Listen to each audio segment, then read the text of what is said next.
So, Boxing Bros UK, I'm Chris. This is my co-host, Andrew the Boxing Brain. This is the last review of the undercard, the last meaningful fight. We're reviewing Joe Opetaia versus Mairis Briedis, cruiserweight IBF world title bout. Like for me, this fight was it's a bit of a boring fight. Opetaia won the first 2/3, just boxing well, and then Briedis it went exactly like the last fight, but a little bit less action. And then Briedis came on strong in the last third, but it was too little, too late, and he did break his jaw this time. And he hurt him, and Joe Opetaia, he was hanging on towards the end of the fight, and then Briedis, he just couldn't get the job done. But hats off to him for 39 years old, or I think he's 39. I know, and he hasn't fought for 2 years. What a way to go out on your shield and give it everything you've got. So Warrior. Really, really good at the end, but he just couldn't quite get the job done. And I think Briedis' strategy was, I'm gonna go the rounds, pace myself, and then I'm gonna come on strong on the last third and stop him. And obviously it backfired and it didn't work. So it was.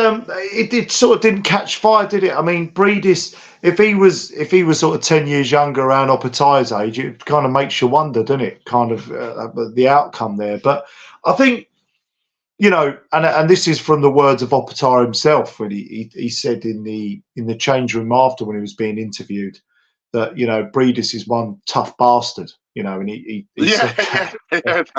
And he is. Yeah, and I think. And again, he said this himself, so this is a direct quote, that he was looking to hurt him too much. He was looking to hurt him too much, he was looking for it too much. And I think if he'd have just slowed down a little bit, took his time, I sort of noticed that a little bit myself, but he said himself, he learned a lot from that fight, because I think he feels that if he'd have just stuck to his boxing and just sort of let it come, and if the knockout came, it would have came. But I think it was almost like trying too hard.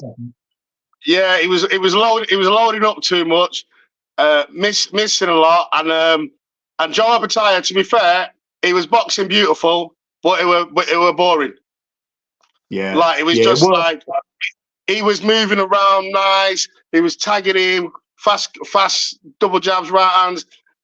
Doing well, and Briedis was countering now and again, and it wasn't really an exciting fight. It was like, oh, this is boring. It's going to be a unanimous points decision, right until the end, when Briedis really came on strong, like wow, and I thought he's going to do it, and then obviously he came up short. So he just came short. It was in the 10th round, didn't it, where he bloodied Opetaia up, and you're thinking, This is a great learning fight for Joe Opetaia, really. Like when you're cruising and you're winning the rounds and everything's going well, don't take your eye off the ball, Or if you're cruising, have a rest sometimes. Take a round off, so you've got some left in the tank for them championship rounds, especially with someone who hits like a mule. He was just trying to catch him with a bit, like you said, just winding up those big power shots, and was just trying to sort of like catch him with something really hurtful.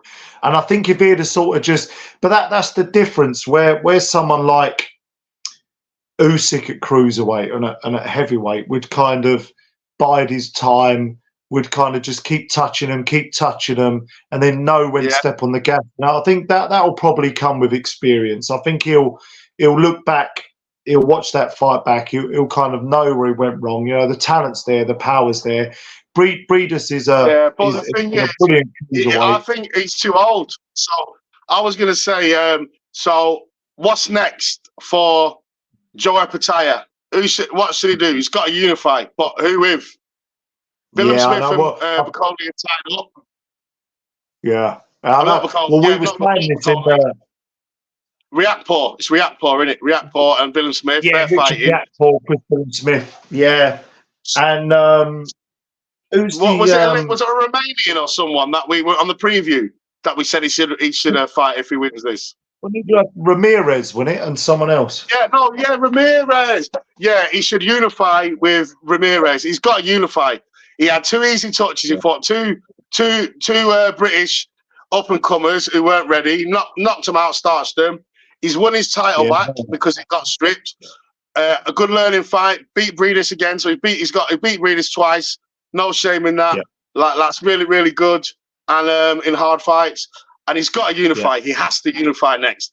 I don't want to hear nothing else apart from unify, or I'm going to go. I think he'll beat Ramirez as well. I think he'll beat Ramirez. I would imagine so. But, I mean, yeah, you never know. It's and then what's next for Briedis? I think Briedis should retire now. He's got to retire. He's been in some wars, you know. If you look at his pedigree as well, like gave Usyk a hell of a time at cruiserweight. You know, he's broke Opetaia's jaw. I think he was a double break as well. I think he broke both sides of his jaw. You know, bloodied him up and gave him a bit of a nightmare in this fight. Like he can sort of go out with his head held high, can't he? Yeah, definitely. He went out in his shield. He gave it his best. Father Time waits for no man, and I think he's just. Yeah, I think he's got to retire. He's been a world champion. He tried his best. He's too old. Like, you know, he's too old now. He's going to be 40 next year. By the time he gets up the rankings, he don't deserve to be a gatekeeper. Like he's better than that, and he's been a good fighter. But I mean, unless he gets a massive payday against an up and coming cruiserweight, you know, or I don't know, like say. But the thing is, and I'm telling you now, if Riakporhe beats Bilham Smith, he won't fight Briedis. Yeah. What I tell you what he could do, he could be on another Saudi card, and they could call it the Battle of the Old Men versus Kovalev. No, Briedis was absolutely destroying Kovalev. That guy is just a mess. He was a mess. Based on what we saw with Kovalev, then I'd imagine he probably would. Yeah, I think maybe he moved up to cruiserweight because that's just what weight he was walking around at. That's what weight he got up off the settee, mate. I think. Yeah, you know, because oh my god, he got it was just a joke, Kovalev. So that's the conclusion for this one. It's a short one because it was a bit of a not the best fight in the world. Didn't really catch the light. Yeah, not much it was to say really on that one. Yeah, that's it. So Opetaia unify with Ramirez, and then or take the winner of Bilham Smith Riakporhe. And I might like that better because it probably be in England, but or over in New Zealand. But yeah, that'd be a nice fight. Yeah, if he fights the winner of Bilham Smith Riakporhe, I think that'll be an easier fight than Ramirez for sure. Yeah. I think particularly if he has Chris Bilham Smith, he'll just tee off against Chris Bilham Smith. I think. Chris Bilham Smith gets hit too much. He'll be too fast, too quick his footwork will be too good, and his speed, he'll be too good. I think he'll probably have that over Riakporhe. But obviously, Riakporhe's got good power, so it'd be a bit of a harder fight. But yeah, so anyway, thanks, guys. Subscribe. Cheers, Chris. Peace Cheers, out. guys. Thank you very much. Cheers, mate.